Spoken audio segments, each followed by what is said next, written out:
Hello everyone, welcome to Brands Academy, where learning is made easy.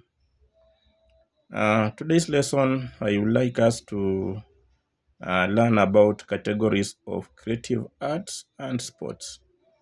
That's under creative arts and sport as a learning area, and the substrand is a grade 7 or is grade 7 content. So first, why am I talking about this area?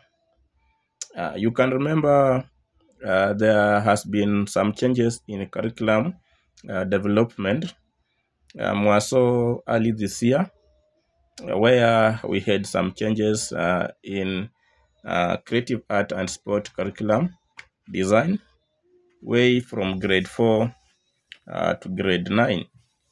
And you can remember before that, the learning area was divided into three. We had sport, we had visual arts, and we had performing arts as three learning areas. But remember, after the task force sat down, they decided to combine the three learning areas and they reduced some of the content. They were reducing maybe from grade 4. They take some to grade 5. So that's what they were doing. And that now brought up these changes in the categories of creative art and sport as a learning area. So what were we teaching in grade 7 way back? For those learners who are now in grade 8 and grade 9, remember those were the one that you are teaching the three areas, not combined. So you can remember that during that time, we were taking them through the categories of creative arts and sports. And one of the category of creative arts and sports was visual arts. And the second one was performing arts. We also had applied arts, and we had written or literary arts. So those were the four categories of creative art and sports that these learners were being taught in grade 7 for those who are in grade 8 and grade 9 right now. So you find that some of them, they are still having the knowledge of what we taught them. So if us as the teachers, if we don't go back to grade 7 curriculum design and see some of the areas that were changed, then these learners, more so grade 9, who are preparing to sit for the exam at the end of the third term, they will have some difficult time to answer the questions more so from grade 7.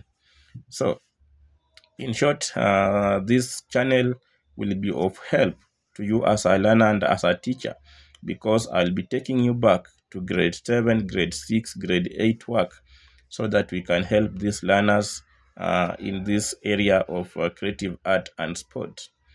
Now, what changed? That is a question that some of us we are asking. What changed?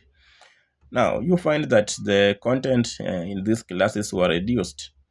And content being reduced, these learners have to know what they are supposed to learn way back from grade 4, because the categories are the building block of creative art and sport. What we have in categories are what we are teaching these learners in class. So if the learners, they don't have that knowledge of the categories, then they might be also have some problem in answering the questions, because they have to know where the questions are coming from for them to be able to remember what they were taught in that area. So let me take you through these categories of creative art and sports that we have due to some changes in the curriculum. And the first category is still visual art. So visual art was there, so it was retained. It's still there, visual arts. Then we have also sports. Sports was not there, so it has been introduced. Remember, we were just teaching sport, but it was not categorized as a category of creative art and sport. Apart from that one, we had the part of performing arts as a category in the old curriculum. But now it was divided into two categories.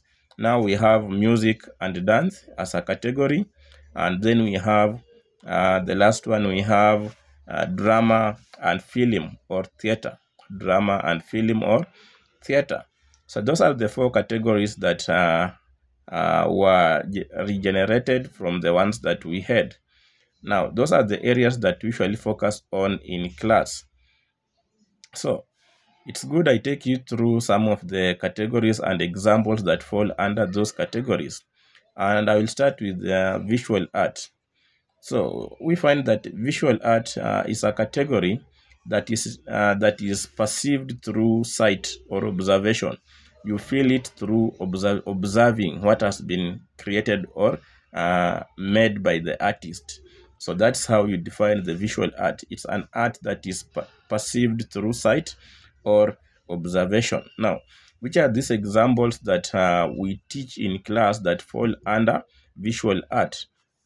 I will take you through grade 7 up to grade 9 areas that fall under visual art. And we find that the first area that we teach in grade 9 that fall under visual art is mosaic. So the learner are supposed to be aware that mosaic is an area that falls under visual art as a category. Then in grade 8, we teach about photomontage. Photomontage. So photomontage. Montage is also an example of visual art. Then in grade 7, we teach about javelin. Javelin. So under javelin, learners are supposed to know how to improvise a javelin.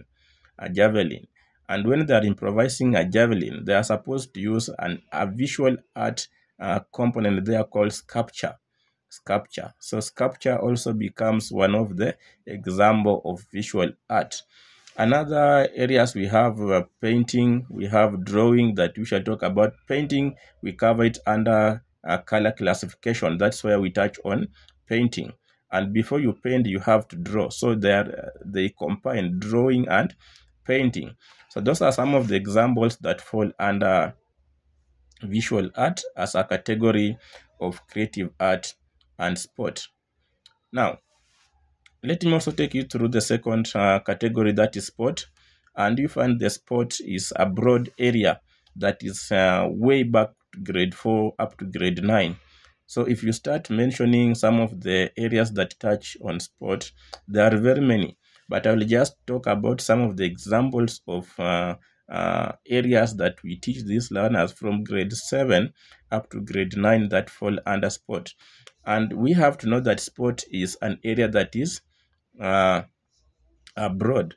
So let me start with the ball games. Example of sport activity, we have ball games, and under ball games we have in grade 9 we have basketball and rugby. Basketball and rugby. Then in grade 8 we have netball and volleyball. Netball and volleyball. And then in grade 7 we have handball and football. Handball and football. So those are the areas or examples of sport activities that fall under ball games. Now, let me take you another area of sport called athletics. Athletics. And when we talk about athletics, we find that it's divided into, I can say it's divided into 3, because we have track events, we have field events, and we have those races which are run outside the field or track. So, for example, the long distance races, we have the middle distance races. Those one, not in the middle are run on the track. So, when you talk about athletics, let me just start with the field events. Field events. And field events in grade 9, we teach about triple jump. Triple jump, grade 9. Then when you come to grade 8, there is no part of the field event that we teach. We also have long jump, we have javelin, grade 7, we have discus throw, we have pole vault, we have long jump, high jump. So those are examples of field event. When you go to track event, we have 100 meters, we have 200 meters, 3,000, 1,500, 10,000. So those are examples of track event. And remember, high jump is classified under the two events. It can be track, it can be field event. So can you give me a reason why track is field event and track event? Give me the answer under the comment section. Let's see if you have the idea why high jump is categorized under field and track event. Now, another area of athletic, we have the indigenous games.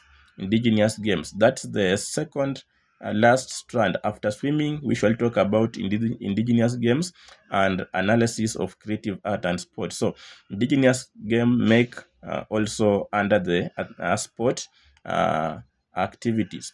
Then lastly, as I have said, we have swimming. Swimming is the last part of the sport activity. So I have elaborated on sport and visual art. In our next video, I will be touching on music and dance and film and drama and theater. So in our next video, make sure you stay tuned so that you will not lose any area under the categories of creative art. Remember to subscribe to Brian's Academy. We grow together. This is where learning is made easy. Thank you, and may God bless you abundantly.